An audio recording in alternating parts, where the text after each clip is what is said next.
Talvez você já tenha ouvido falar em epistemologia reformada. A boa notícia é que você não precisa ser reformado para seguir a epistemologia reformada. Você não precisa subscrever os 5 pontos do calvinismo para seguir a epistemologia reformada. O próprio autor desta corrente de pensamento, Alvin Plantinga, não é um calvinista de 5 pontos. Se você quiser saber um pouquinho mais sobre isso, eu convido você a conferir o vídeo sobre a biografia do Plantinga, que é o primeiro vídeo da playlist sobre o Alvin Plantinga aqui do Teodidatas. De todo modo, eu vou deixar o link para este vídeo na descrição deste aqui e vou deixar também ele na tela final aqui deste vídeo, tá bom? Mas o próprio Plantinga, então, embora seja de uma tradição reformada, não é um calvinista de 5 pontos, assim como eu também não sou um calvinista e sigo a epistemologia reformada.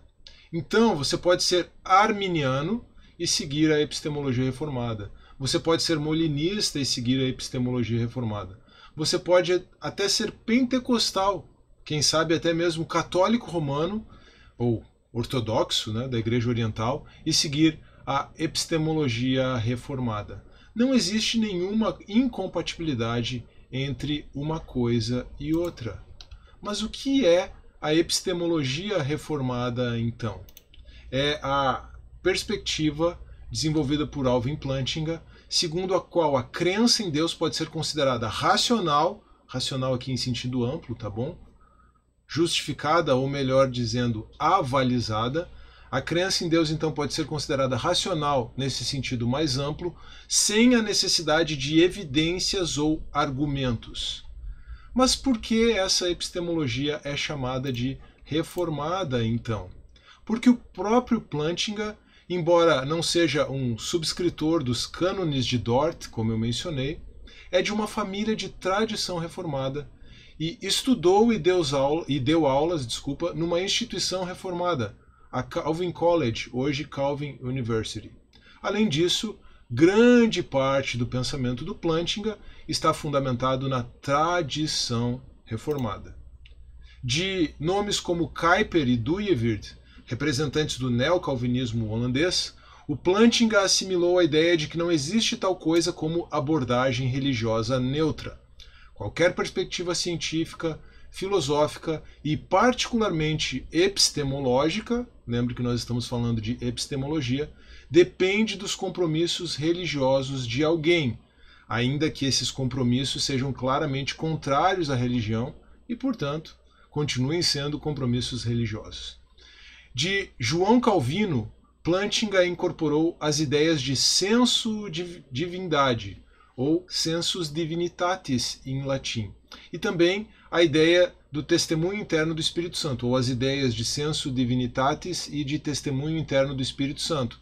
E essas ideias servem como base para o aval da crença teísta e também da crença cristã. Primeiro da crença teísta, sensus divinitatis, e depois da crença cristã, o testemunho interno do Espírito Santo. Se bem que nisso o Calvino seguiu de perto Tomás de Aquino, um grande nome da teologia cristã anterior à Reforma, e é por isso que Plantinga chama o seu modelo de Aquino-Calvino, certo? O modelo é Aquino-Calvino.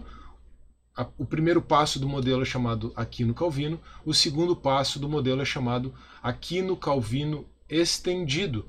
Mas nós vamos tratar sobre isso com um pouco mais de detalhes no próximo vídeo aqui desta série, tá?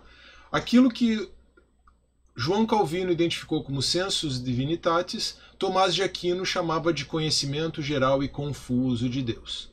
E aquilo que Calvino identificou como testemunho interno do Espírito Santo, Tomás de Aquino identificou como instigação e convite do Espírito Santo, mas as ideias retomadas pelo Plantinga são basicamente as mesmas. Prosseguindo especificamente na tradição reformada, do grande teólogo puritano Jonathan Edwards, Plantinga assimilou ideias importantes para o seu modelo estendido.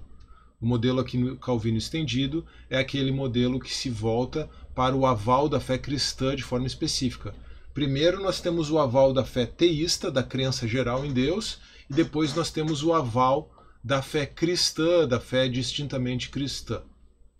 O que o Plantinga assimilou, especialmente do Edwards? A necessidade da conversão das afeições e a crença nas grandes coisas do Evangelho são então esses aspectos do pensamento de Edwards presentes de forma muito central na epistemologia reformada de Alvin Plantinga. Eu espero que você tenha gostado dessa breve explicação e que você tenha compreendido que você não precisa subscrever a teologia reformada como um todo, não precisa rezar a cartilha inteira para ser um adepto da epistemologia reformada. Uma coisa é a teologia reformada, a tradição reformada de forma mais ampla, e outra coisa é a epistemologia reformada de Alvin Plantinga. Eu, particularmente, como mencionei no começo do vídeo, não sou exatamente um reformado, embora siga de perto muitos aspectos da tradição reformada, mas eu não sou exatamente um reformado, assim como Plantinga também não é, no sentido estrito, um reformado. Mas eu tenho cada vez mais entendido a epistemologia reformada como o melhor modelo para defender a plausibilidade racional da fé cristã.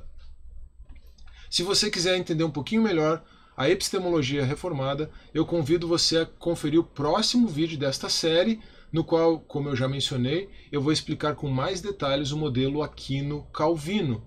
E convido você, de forma especial, a se inscrever aqui no Teodidatas, caso você ainda não seja inscrito. Se você tem sido atraído aqui para o Teodidatas pelo seu interesse em Alvin Plantinga, na filosofia da religião de Plantinga e na epistemologia reformada de Plantinga em particular, eu convido você a se inscrever no canal então para continuar acompanhando esta série de vídeos. Não se esqueça também, por favor, de deixar o seu like neste vídeo, de compartilhar esse vídeo com pessoas que você entende que vão ser beneficiadas por esse conteúdo e de deixar também o seu comentário.